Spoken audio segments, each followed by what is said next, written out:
So, hello, my dear students. Let's study the next chapter in geography, that is chapter 8, Life in the Temperate Grasslands. And in this chapter, we will be studying two topics, that is two grasslands, the prairies and the velds. Now, let's start with the first, that is the prairies, as you can see. Now, under this heading, we will be studying about the climate of prairies, the flora and fauna of prairies, and the people and what they do for their living in the prairies. Now, before I start with explanation of the prairies, let's see what is a grassland. Now, grassland is a huge stretch of land and means dominated by grasses. Now, these are not as common grasses that you find. They are special kind of grasses. They are basically, these lands are full with grasses of like 2 to 5 meters tall. And they are very luxuriant grasses, good for the animals, and like a grazing ground. Then these stretch of land, as the temperature is apt for growing wheat, wheat is extensively grown in the prairies that we will be studying also. So basically, the grasslands now. Not only the velds or the prairies, there are several other grasslands that you will find all over the world, like Downs in Australia, it's the name of the grassland. Then Pampas in South America and Africa, they have velds, and North America, they have prairies. So let's start with the prairies. Now, prairies being in South America has a very temperature, like it is on the northern side, extreme north, it is cold.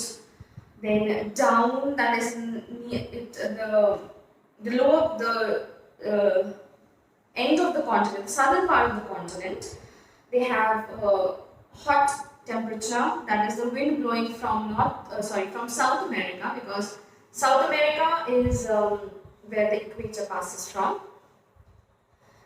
Then we have, on one side, it is bounded by the Rocky Mountains, and on the other side, it has the Great Lakes. Okay, so you can see there's a map on page number 66.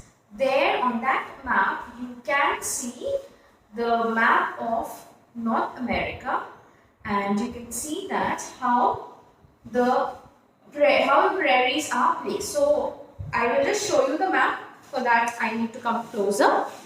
So you can see the map here of North America.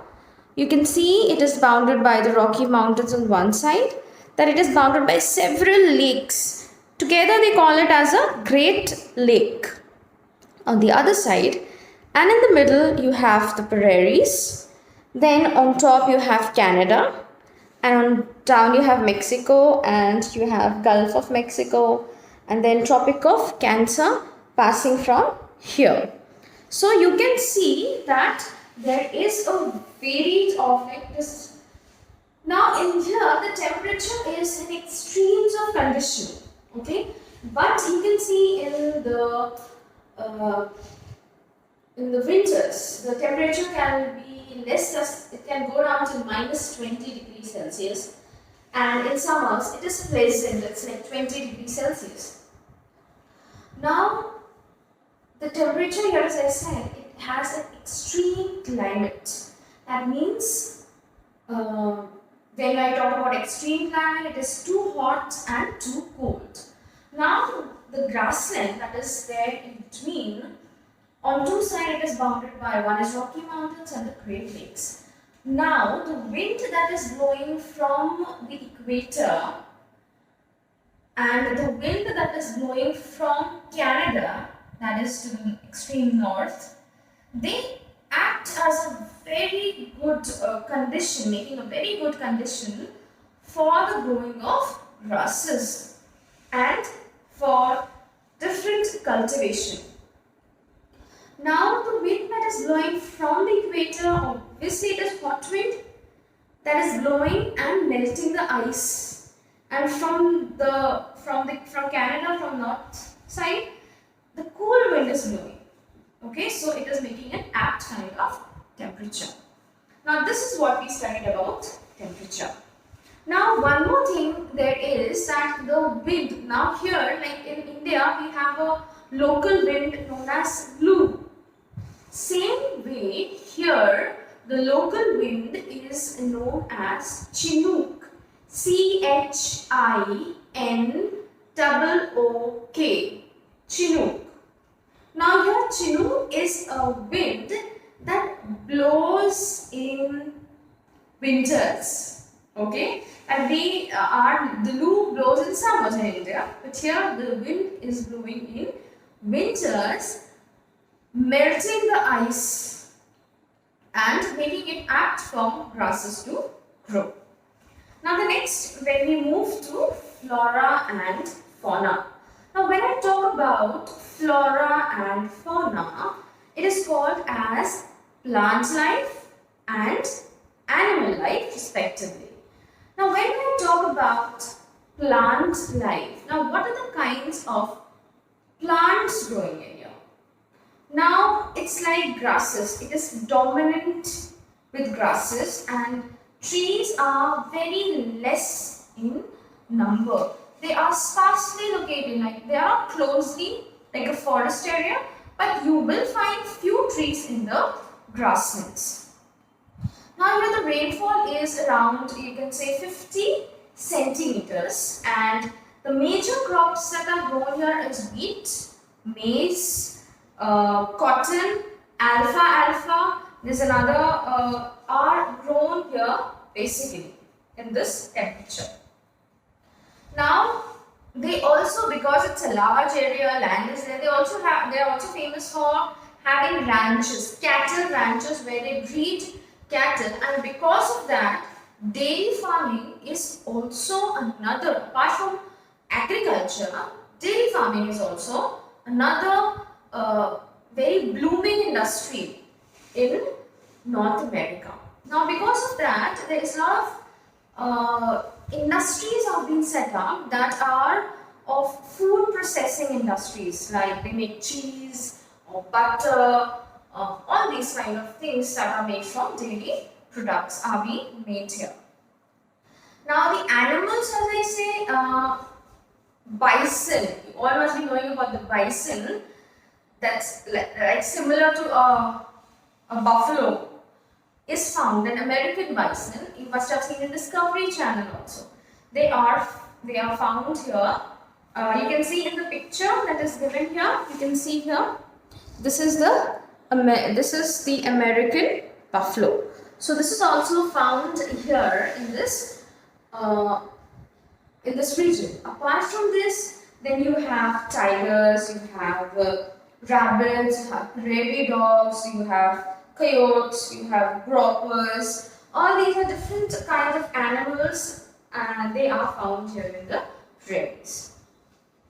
Now the next we will talk about the people of prairies. Now as I said that agriculture and dairy farming both are done in prairies extensively. Now here, as they have large land, now because of that large and acres and acres of land, and the temperature and the conditions are apt for growing wheat. Now wheat is extensively grown in this area. That is why the prairies is also called the wheat basket of the world. Okay, it is also known as the granaries of the world. It produces a large amount of wheat. Now, because there are acres and acres of land, so it is impossible, next to impossible, to have human labor. Okay, so they basically use machineries instead of human labor they switch to technology. They are using machines like combine, harvesters. They are run by, so the number of human that I use as labor is lessened. Now when we talk about here, so the people here, the farmers are very rich people in America. Okay. Now they use, as I said, they have a surplus production of wheat. They are like they sell wheat throughout the world. Now dairy farming, as I said, was another major occupation. So it is situated on the near the Great Lakes. They have ranches. They have the dairy farming, and then they have food processing industries, as I said before, related to dairy farming. Now, apart from that, they have large mineral deposits of coal and iron and a good network of railway, airways and roadways. Now, if you don't have a good network of railways, airways and roadways, you will not be able to sell your products. So that is why here the connectivity is very good, and because of that, the products, the food processors, the products from there, the coal, the iron and the wheat that is made, that is grown there, they are produced and sold through these networks throughout the world. And it is a very good industrialized and well developed region in North America. So this was the first part of your chapter, that is the prairies. In the next video, I will be giving you the next part, the wells.